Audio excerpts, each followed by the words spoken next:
ओम सदाशिवसमारंभां शंकराचार्यमध्यमाम् अस्मदाचार्यपर्यन्तां वन्दे गुरुपरम्पराम्।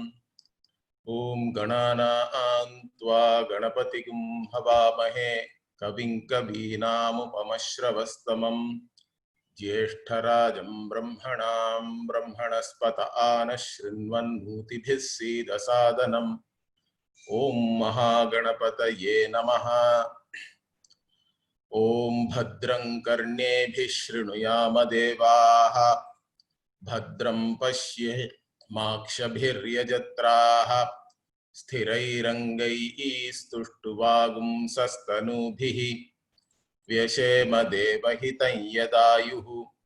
स्वस्ति न इन्द्रो वृद्धश्रवाः स्वस्ति नः पूषा विश्ववेदाः स्वस्ति नस्तार्क्ष्यो अरिष्टनेमिः स्वस्ति नो बृहस्पतिर्दधातु। ओम शांति शांति शांति।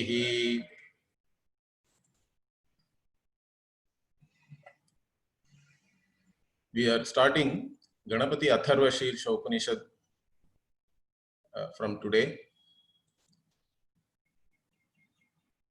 This chant is very popular,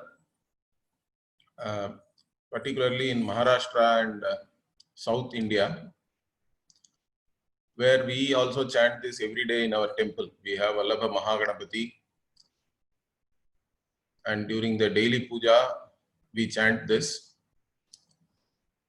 So although it is chanted as part of the puja, it is really an Upanishad. It is called Ganapati Upanishad or simply Ganapati Atharva Shirsha. So this is part of the Atharva Veda. And that's why we started this particular class by chanting this Bhadrang Karnebihi, this Shanti mantra. Every Veda has its own Shanti mantra. So typically when we are studying Vedanta, the Upanishads are there from all the four Vedas. But even there, the Yajurveda is divided into Krishna Yajurveda and Shukla Yajurveda. So when we study the Rigveda Upanishads, we chant Vang me manasi pratisthita mano me. Like that, there is a Vang me manasi pratisthita is there. There is a Shanti mantra. I don't want to chant it fully, but just to give you an idea. Then Yajurveda, again, we chant Sahana Vavatu for Krishna Yajurveda and Purnamadav Purnamidam for Shukla Yajurveda. For Samaveda, we chant Apyayantu Mamangani, like that. There is a very beautiful Shanti mantra is there.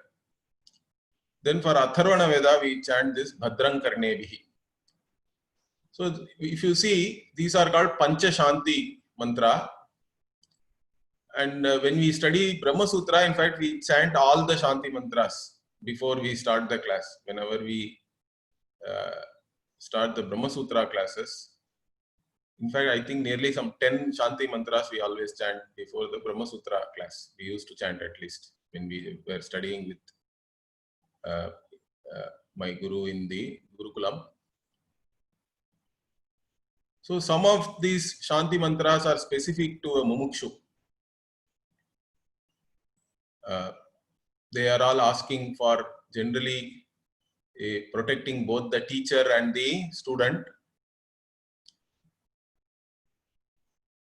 Here, this Shanti mantra is a special Shanti mantra. I think I like this very much because this is both a general prayer and it can also be interpreted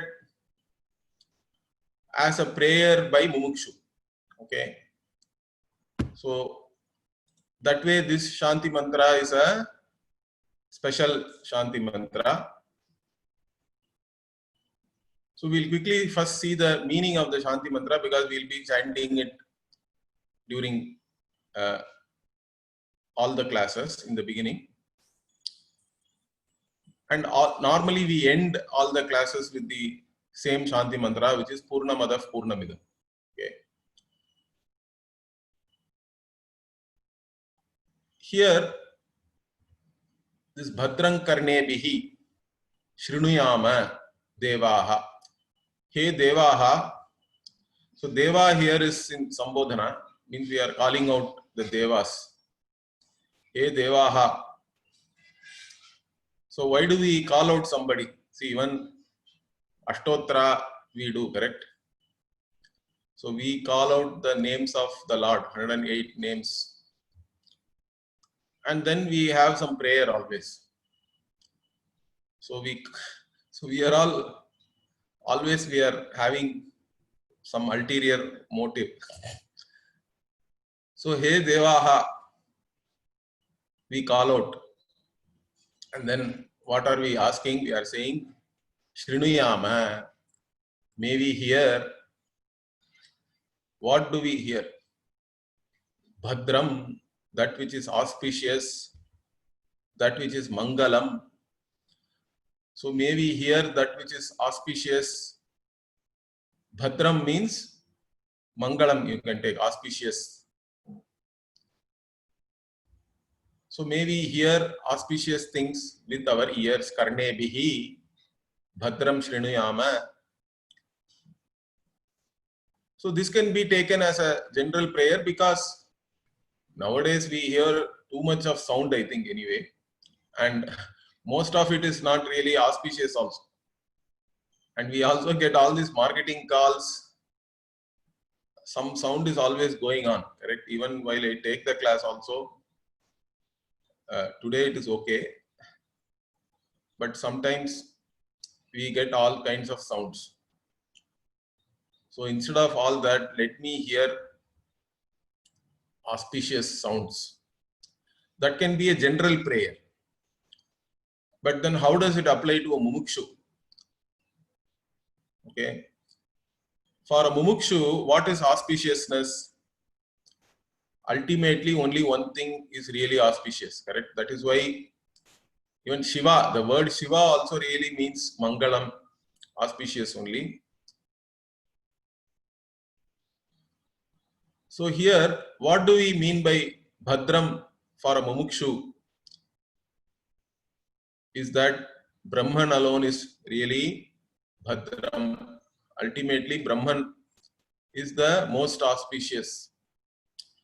Even though all the Namarupa go away, whatever is there always is Brahman alone. Brahma Chaitanyam alone remains. That is why for us there is no zero. Understand that.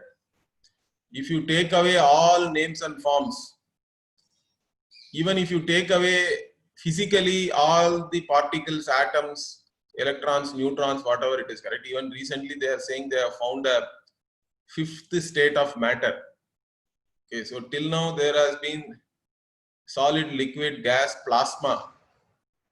And now they are saying some Bose-Einstein condensate also they have found when the temperature is very, very low, nearer to 0 Kelvin. So whichever matter it may be, even if you remove all the matter, there has to be somebody to cognize that, correct? You cannot remove the observer. The observer can never be removed. So that observer is Brahman and it is Pujya. So that's why it is Pujya for us. Zero is not empty. Zero is the Purna, in fact, for us. Purna and Pujya. It is Purna Swarupa. If you remove all the names and form also, it is Purna Swarupa. What if you add all the names and forms? Is there a problem? No. We don't have any problem. That's why we say Purna Madaha, Purna Midam. Even when all the names and forms are there also, they do not really count. That is our Rishi arithmetic, correct? It is still the same thing. Ekameva Advitiyam. Brahma alone is there. And that alone is always auspicious because it is Ananda Swarupa also. It is the source of all happiness. By its very nature, it does not lack anything. It is complete in itself. So, may I hear about this Brahman, correct? That is the only thing really auspicious. Even though within the Vyavahara, how much ever good news can be there, all good news also is always tainted with some bad news also, correct? It's all relative only in the Vyavahara. Only thing absolutely auspicious, good, is Brahman alone, which is yourself, in fact. So, may I hear about this Brahman? So, even though I started this class as explanation for chanting, but I cannot get out of Vedanta. It is still an Upanishad, correct? In fact, it is completely Vedanta only. And it can be a very good chant for Nididhyasana also.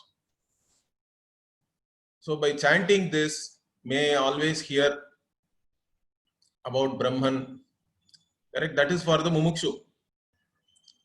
For others, it is any auspicious sound. So normally in every culture we have some sound as auspicious. Mangala Vadyani we have. Even instruments also. In South we always associate this Nadaswaram as Mangala Vadya, correct? Tavil and Nadaswaram. In North they use Shehnai. Like that we have our own understanding of what is auspicious sound. Okay, so maybe here all those auspicious sounds can be the general prayer, but for a mumukshu, listening to the Shastra, because Brahman is Upanishadam Brahma, Brahman is revealed only through the Upanishads, and listening to the Shastra alone is that Shastra Shravanam is the most auspicious sound, correct? The words of the Guru is the most auspicious. So may I hear that, O Devaha. So that can be the prayer. Then Bhadram Pashye Makshabhir Yajatraha. Yajatraha. Again, Yajatraha has been two different meanings have been given here. Yajatraha can be the person who is praying also, because one who is very well versed in doing all the yajnas. Yaj dhatu means to worship. Or it can even again be a sambodhana for the devas themselves, because Yajatra can be taken as Yajantam Trayate iti Yajatra. Those who protect the ones who do the yajnas. Different types of worship, and also all this Agni Karma is there, correct? Fire worship is there. So Yajatraha can either mean the ones who are well versed in doing all this worship, fire worship particularly, or the ones who protect those who do that worship also, we can take the meaning. He Yajatraha, again what? The prayer is Bhadram Pashyema Akshabhihi. With our eyes, may we see only auspicious things. In fact, in Tamil Nadu, if you go out, or even mostly in India, I think during weekend, if you go out in the morning, you don't see anything auspicious. They slaughter all the animals on roadsides and they are selling. It doesn't look very auspicious, particularly in the weekend. But anyway, so may we see only auspicious things. And again here, culturally, if you see, if we go out and a cat crosses your path, in fact, there are a whole list of things which are considered inauspicious and all that. So many traditional people, orthodox people will come back. They won't go then. They'll ask for some water. They'll again come into the home, drink some water, and then go. So like that, what is auspicious? There is a Shakuna Shastra itself is there, so we don't have to go into that. But may we see whatever is considered to be auspicious. That can be the general prayer. But for a mumukshu, again, what is auspicious is Brahman alone. So may I see Brahman means what? In fact, Atma vare drashtavyaha. So see here means to know clearly. Because sight is associated with clear knowledge. And so here, may I see the Brahman, which is the most auspicious, means may I see it as myself and understand it clearly without any doubts. With total clarity, may I understand whatever I hear in the class, I should understand that. And even if any doubts are there, you should get it clarified. So here, another thing also we have to understand. Shastra Pramana. So Shastra is the means of knowledge for us to know this Brahman. I told you Upanishadam Brahma already. So Shastra has to be looked upon as a means of knowledge. That is the most important thing. How we look upon other sense organs as a means of knowledge, correct? And we do not ask for any proof. Understand this. This is a big problem. Only for the Veda they ask what is the proof. The Veda says there is Swarga. Now let us say you are seeing this screen. What is the proof that the letters are black color? Can the ears come and prove that? By licking it with your tongue, will it, do you know whether it is black?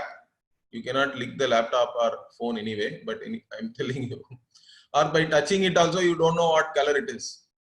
So for the eyes, you are accepting whatever it is reporting to you without any proof, correct? In fact, the very definition of a pramana is that it should reveal to me something which is unique. That is what is called anadhigatam in the Shastra. A pramana should reveal to me what is anadhigata and what is abadhita. It should reveal to me something which is not knowable through any other way. And whatever it is revealing should not be negated by any other cognition. So non-negatable and unique field of revelation has to be there.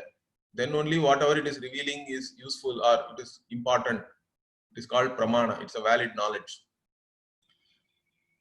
So we do not go looking for proof for all the cognitions we are getting through our sense organs.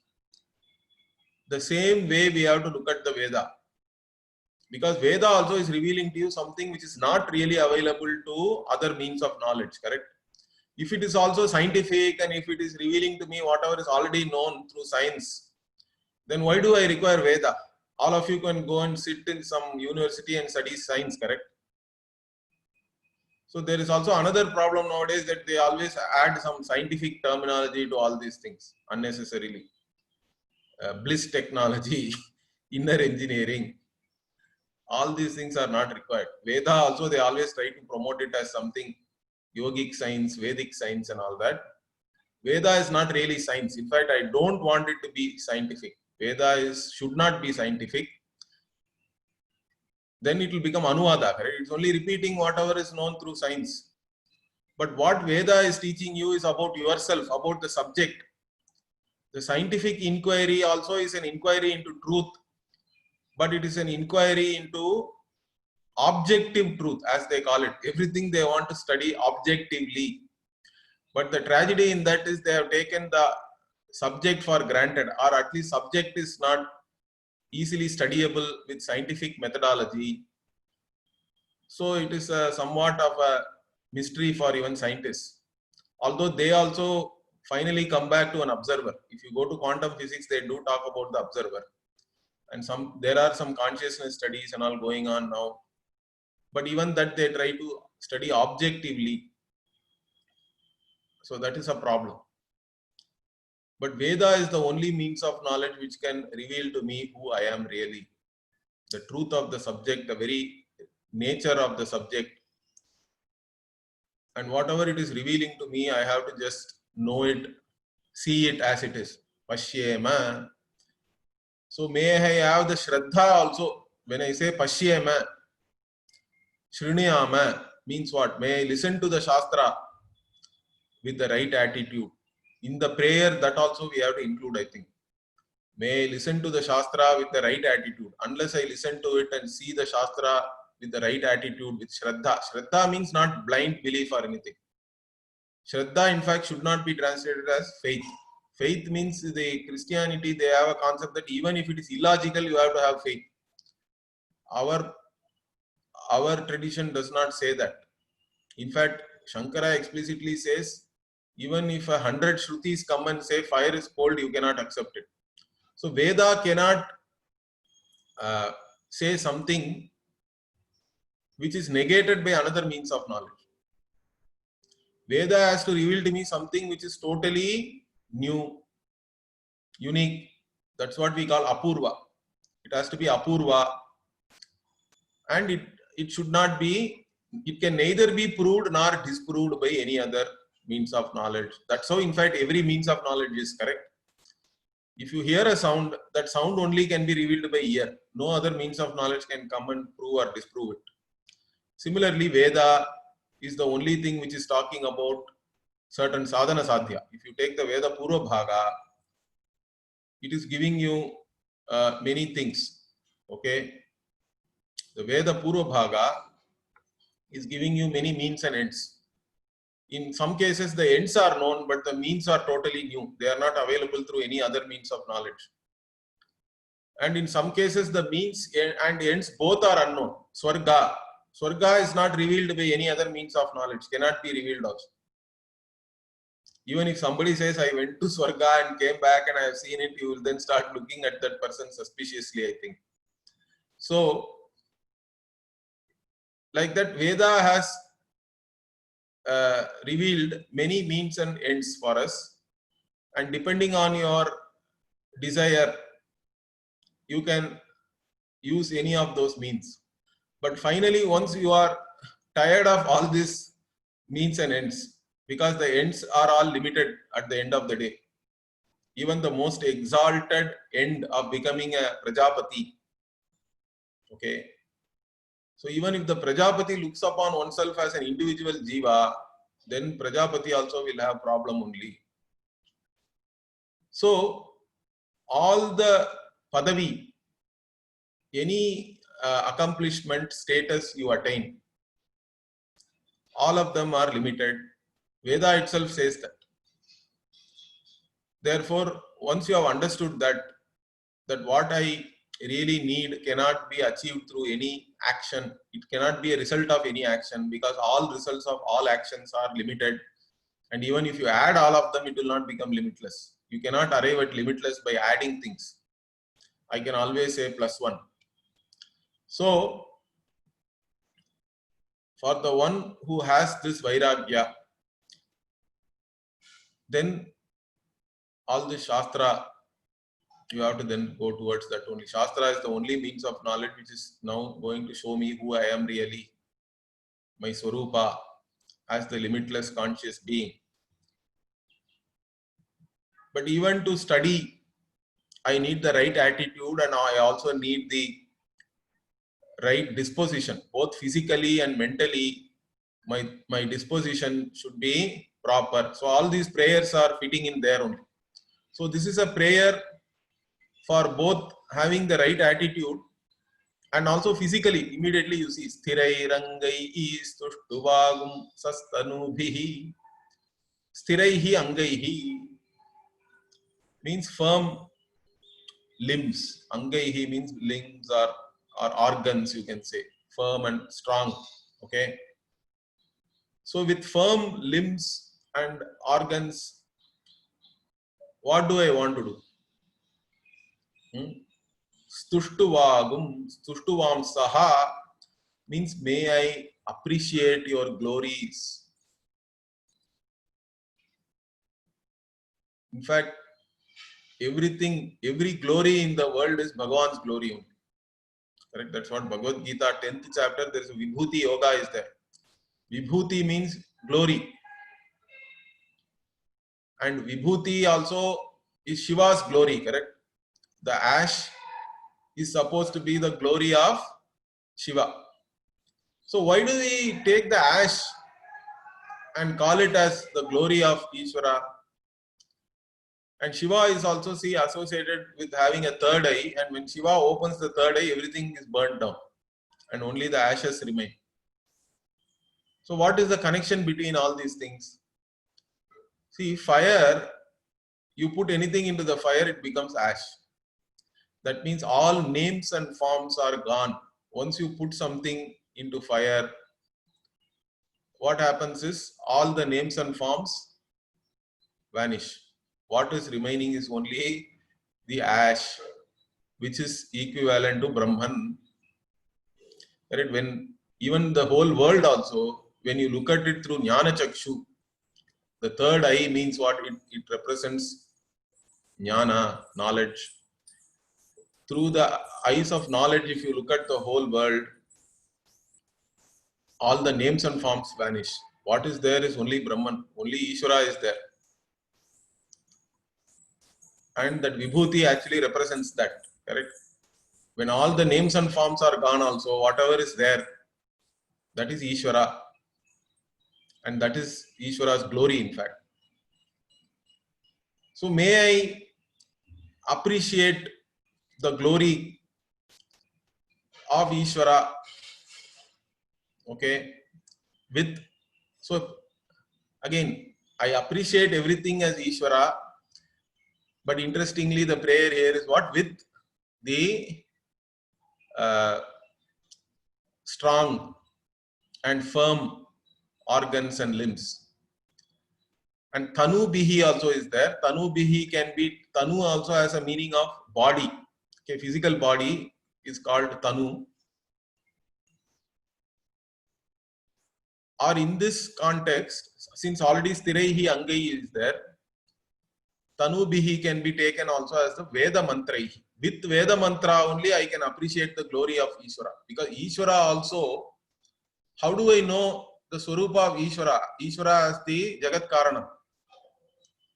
Ishvara as Jagat Karanam, I know only through the Veda. Although there are people, there are Nayayikas are there who say that through Anumana only they can arrive at Ishvara. But Tarka alone is not enough. Because you cannot even prove that the world is created. Unless you prove that the world is a creation, you cannot talk about logically that there has to be a creator. Even the most orthodox Purva Mimamsakas consider the world has always been like this only, as it is. So they don't see the need for a Jagat Karanam separately. Within the Jagat, of course, there are many things are created and it's always in a flux, correct? Things are created and they get destroyed also in time. That they accept Karana, but not for the entire universe as it is. Even Jains are like that. They don't, and so even modern scientists also, even though one portion is trying to talk about some intelligent design and all that, but that is not a clinching logic. Understand that intelligent design can be talked about as a supporting logic, provided some other means of knowledge is already revealing to us about the creator, and that means of knowledge is Veda. Veda alone is revealing to us that there is a Jagat Karanam.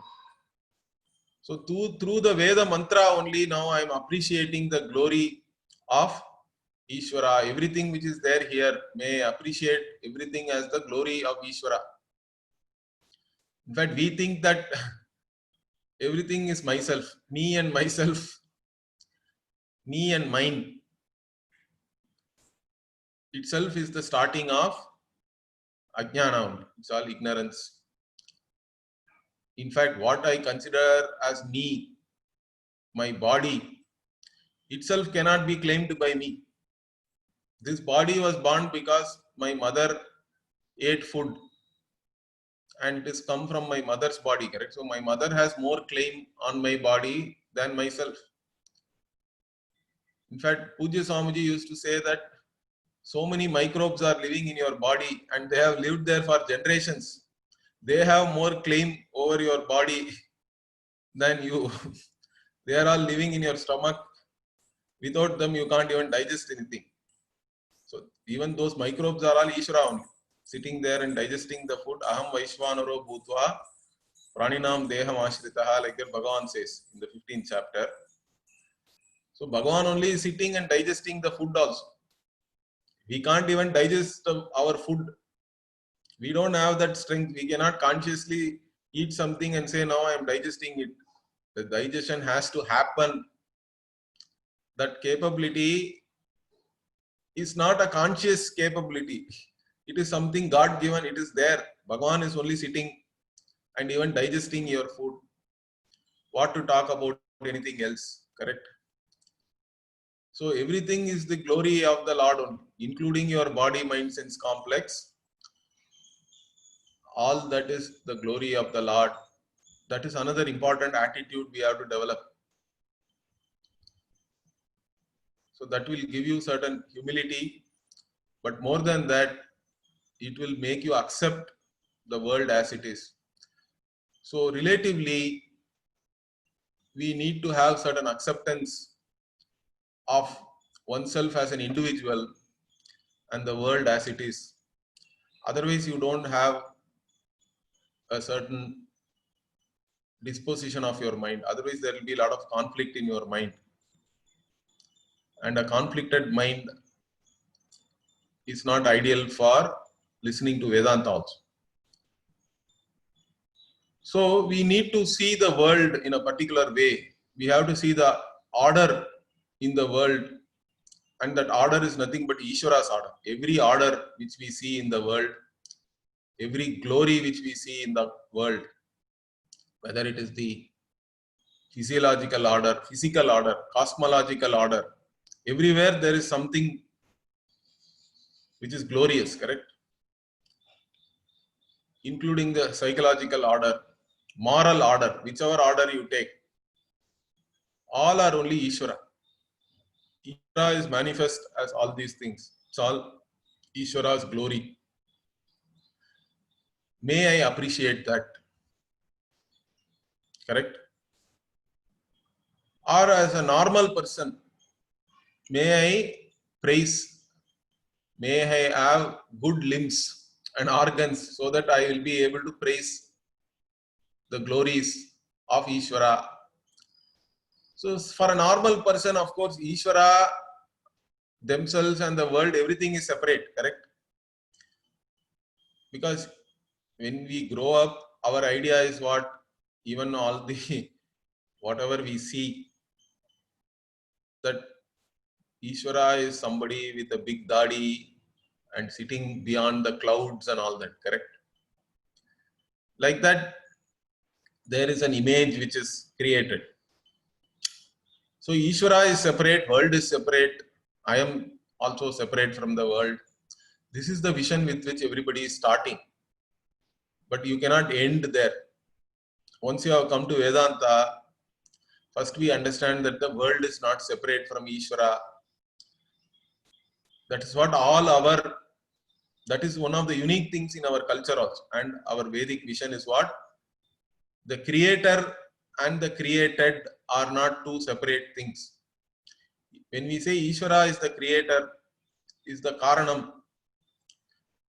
Ishvara as Jagat Karanam is both material cause and intelligent cause. Abhinna Nimitta Upadana Karanam. That means everything, wherever the pot is there, the clay is there. Wherever the chain is there, the gold is there. Wherever the earring is there, gold is there. Wherever the bangle is there, gold is there. Correct? You cannot separate out the effect and the material cause. The material cause pervades the effect. In fact, material cause alone is really there. The very existence of the effect is dependent on the material cause only. So Ishvara is both the material and the maker for us. That's why Ishvara can be invoked in any form, because all forms are Ishvara's forms. All glories are Ishvara's glories, I said. But going one step further, what? All forms are Ishvara's forms. That's why I can take a lump of turmeric and then do avahanam. Asmin haridra bimbe Shri Mahaganapatim avahayami dhyayami. Dhyana avahana we can do. We can say one sloka. Imagine, visualize Mahaganapati with 4 arms, with a trunk, all that, correct? And then say, now this Mahaganapati, I am inviting you. Please, Mahaganapati, come and stay in this lump of turmeric for me. I want to do puja to you. I want to worship you. Please come here and stay here. So then we do the worship.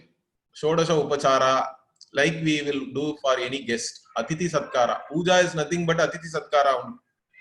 We invite the Lord, ask the Lord to come and sit in some form. And then what? First you give water to drink, water to wash the hands, feet, then water to drink. Correct? Then snanam, all abhisheka. We can take bath only with water, but Bhagavan can take bath in all sorts of things. But even curd and all, I think how Bhagavan only can manage, I think. Correct? So all sorts of things. Snanam, then all the vastram we give, abharana, all the jewels, dress and jewels, then food, naivedyam, and then we praise also. Ashtotra, before that we do Ashtotra. Then finally we ask for something. Correct? All this is because we want something. There is always an ulterior motive. Correct? So, since every form is Ishvara's form, I can invoke Ishvara in any form. That is why in India, sometimes there is some stone underneath a tree, or some trunk of the tree itself has some shape like Ganapati or a linga, means they will simply put some vibhuti, chandana, kumkumam and all, and they will make that into an altar. That's it. That can happen only here because we can see Ishvara in any form. Those who somehow claim that as though Ishvara is formless alone, if somebody says, that is actually wrong. Their understanding is partial. But then what about all the forms? Then Ishvara will become limited. If Ishvara is only formless, what about all the forms then? If Ishvara is sitting only in heaven, what about all the things which are there here? Ishvara doesn't come here means Ishvara is limited again. So all these people do not have the correct vision. But everybody starts from there. But you cannot end there. So you have to correct your vision. And that is why this life itself is there, correct? That then only there is meaning in this life. This human life we have taken only to understand the very nature of myself, the world and the creator. And in the process, what do I discover? All these things are not separate. There is only one conscious being which is appearing as all these things. So may my life be lived for this purpose. So that is coming here beautifully. Next prayer, what? Veshema devahitam yadayuhu. Devahitam, that which is allotted or ordained by the Deva. Here Deva, Ishvara only we have to take. So how does Ishvara allot life to me? Ishvara cannot have Vaishamyam, Nairghrinyam and all we say. Correct? Ishvara cannot be partial.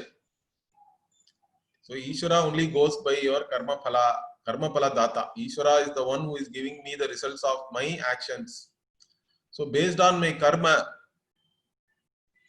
I start with a prarabdha karma. With a certain karma, this life is started. So this life is allotted to me along with whatever karma is to be exhausted in this life. Once that karma is exhausted, then this body is supposed to have become old. So even in Bhagavad Gita we have vasamsi jirnani yatha vihaya navani grinnati naro parani tatha sharirani vihaya jirnani anyani sanyati navani dehi. So vasamsi jirnani, once this body becomes jirna, old, used, then what? It is used up. All the karma is used up. Means body is become old. Correct? Then you have to vihaya, give it up, and you have to take up a new body. So we are not afraid of death and all that. In fact, every day we have prayer. Only we have this. Yama also is a devata for us, correct? So if you do Sandhya Vandanam every day, we say Yamaya Dharma Rajaya Mrityave Chantakaya Cha. So we are having a prayer to Yama also. Hey Yama, you are Dharma Raja, you are Mrityu. Like that, we are doing prayer to Yama also. So Yama can come any day. It is not dependent on your age. Understand that. When we say the body has become used up, means karma is over. It is not dependent on age and all that. See, the funny thing is, we don't know what we really want. When you are young, you want long life. Correct? But as you get older, what is your prayer? You do not want long life anymore. You are saying anayasena maranam vina dainyena jivitam dehi me kripaya shambho. So you are saying, no, please give me peaceful death. Okay, anayasena, without any difficulty I have to die. That is the prayer. Anayasena maranam. I should sleep and then leave from sleep itself. I should not be in an ICU with ventilator and all that. Like this prayer. So when you are young, you wanted long life. As you are getting older, you don't want long life. In fact, you want peaceful end. So that is what is human life, correct? We really don't know what we want, and what we want also keeps changing. And once you accomplish something, it is no more great. That is the tragedy, in fact, correct? Whatever you thought is very great and you have spent all your energy, effort, once you achieve that, what is there? It's like climbing Mount Everest, I think. Once you have climbed on top, I think you can be there for 5 minutes. Otherwise, it is dangerous. Okay, you have gone on top, you look at everything, or whether you will be able to look at something or also, I don't know, at that altitude. Then you have to come back. That's it. Correct? Once you have achieved something, it is no more great. So like that, what I am saying is, we have different prayers and even long life and all. At one point in time, we may be praying for that. At other point in time, our prayers are different. It's not the same.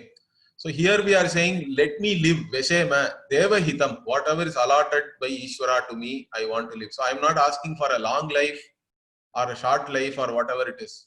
Yad Ayuhu Deva Hitam.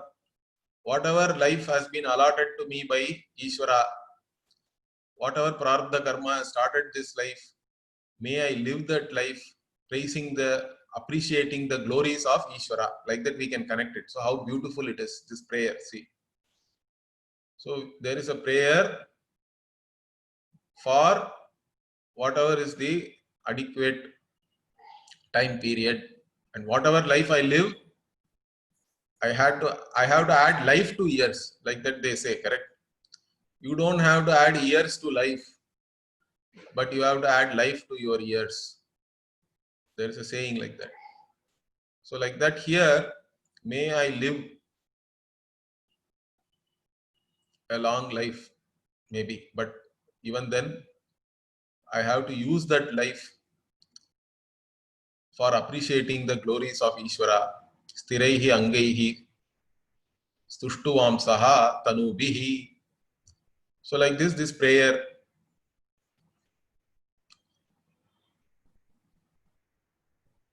Then what? Since I am in this journey, you have all come to this class, means you are all really Vedantins only.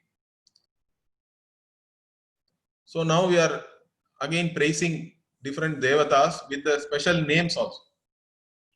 Okay. So he's saying Om Swasti na Indro Vriddhashravaha. So may Indra, here na means not a negative particle na. This is Naha. In Sandhi the Visarga is gone. Okay. Naha means for us. Indraha, Swasti, and this Dadhatu we have to connect everywhere. Dadhatu is there in the end. Brihaspatir Dadhatu is there. But Swastina Indraha Dadhatu. Indraha who is Vriddhashravaha. So Vriddhashravaha means who has great glory again. Correct? Indra who has great glory. Why am I saying Indra as the one who has great glory means now even I also want that great glory. But as a mumukshu, what is the glory for me? Understanding that I am Brahman alone is the glory. What is more glorious than that? Gaining the limitless is the most glorious thing. Otherwise, you are simply a limited individual. If you don't know this knowledge, your loss is limitless in fact. Iha ched avedit ata satyam asti. Na ched iha avedin mahati vinashtihi. Upanishad says, mahati vinashti. If you don't know who you are, your reality, your loss is mahati, your loss is really great, your loss is infinite in fact, limitless loss. You can't quantify it. But if you know, then Satyam means what? You have now known whatever is the unchanging reality in all three periods of time. The eternal you have gained. So that glory, even Indra also has this knowledge. There is a story in Kenopanishad where initially the Devas are all very, they have had a victory and they are very proud of their own capabilities. Then a Yaksha appears, and before that Yaksha, none of these Devas can even lift a grass. Okay, they cannot, the Agni cannot burn a grass. Vayu cannot lift the grass. So then they come to their senses. Then Indra goes, and then Indra takes the help of Uma, Shakti, and then Indra knows the reality. Like that, there is a story. So Indra also, and even in Chandogya Upanishad also, Indra and Virochana go and learn Brahma Vidya. So Indra is a jnani that way. And Indra's glory, the great glory, because Indra has great glory because he is Deva Raja also. But from a mumukshu standpoint, Indra also is a jnani. So may I also have great glory like that, which is nothing but knowing one's own reality, knowing oneself as Brahman. Swastina Indro Vriddhashravaha. Swastinah Pusha Vishwavedaha. Pusha again is Agni Devata is called Pusha. Pushati. Pusha means the one who nourishes. Okay. So Vishwavedaha also here again. See, all the adjectives used are very interesting. That is because even in regular life, we go to somebody and say, "Oh, you are a very generous person," let us say. Then what is the implication of that? You go to somebody and say you are really a very generous person, means that person becomes afraid now. Maybe now some donation request is coming. That's why we are saying you are a very generous person. Like that here, Vriddhashravaha, Vishwavedaha. Vishwavedaha means one who knows, all knowing, omniscient, one who knows everything. And may that Indra and Agni give me Swasti. Swasti means Swasti Vachanam we say, correct? Means Swasti Vachanam means blessings we can take, or for our welfare in general, or even for a journey also they will give Swasti normally. When you are going on journey, bon voyage, giving bon voyage also is called Swasti. So here Mumukshu's journey is this journey of gaining this knowledge, correct? So you have all undertaken this, you have all attended this class and you have to complete it. During this journey, now you are asking in your prayer to Indra and all these devatas, that may you give me bon voyage. So my journey may it be fruitful. May I gain the glory. May I gain knowledge again. See, because omniscient means, again, since omniscience also includes self-knowledge. So all knowledge is really already there. My guru used to say. So really nobody is gaining any knowledge, because all knowledge is already there. But that all knowledge is covered by ignorance. So all we are doing is really removing ignorance. So when you are attending a class, the teacher is like a sculptor. See, the sculptor sees a stone on the roadside. We are also seeing the stone. We are only seeing the stone. But sculptor is seeing Ganapati there. So what does he do? He is not creating Ganapati. He is only removing all the stone which is covering Ganapati, because in his mind he has already seen Ganapati. So what the sculptor is doing? Sculptor is only removing whatever is covering Ganapati, and then Ganapati appears. Like that, all knowledge is already there, but it is covered by ignorance. And one by one that ignorance keeps going away. That's all, correct? When you attend classes, when you listen to the teaching, and when the teacher also is teaching, what happens is ignorance keeps going away. So that is what is actually called as gaining knowledge. So Vishwavedaha, the one who is omniscient, one who is the nourisher, that Devata also may bless me in this journey as a mumukshu, okay, and a jignasu.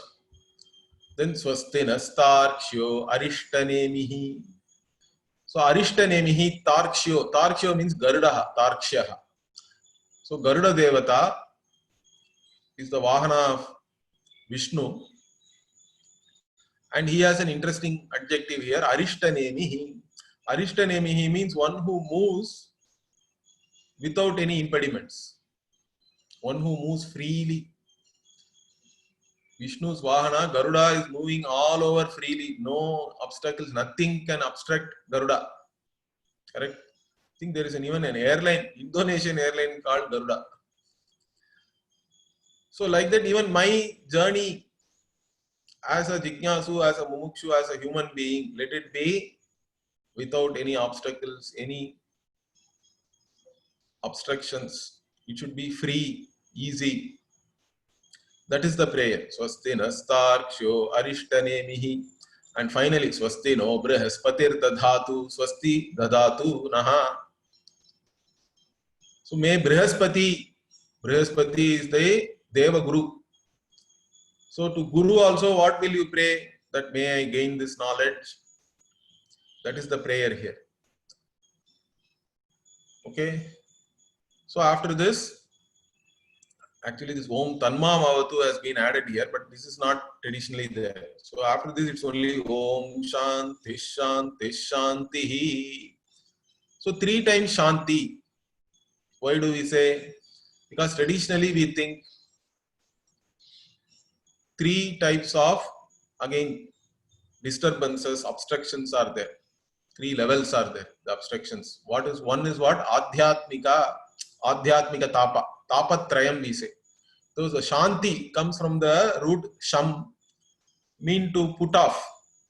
Correct? Like putting off a fire. Resolve. Correct? That is the meaning. To quench, to resolve. That is the meaning Shanti. Now, what is it that we are putting off, which we are quenching now? The 3 types of tapa, we say. 3 type of,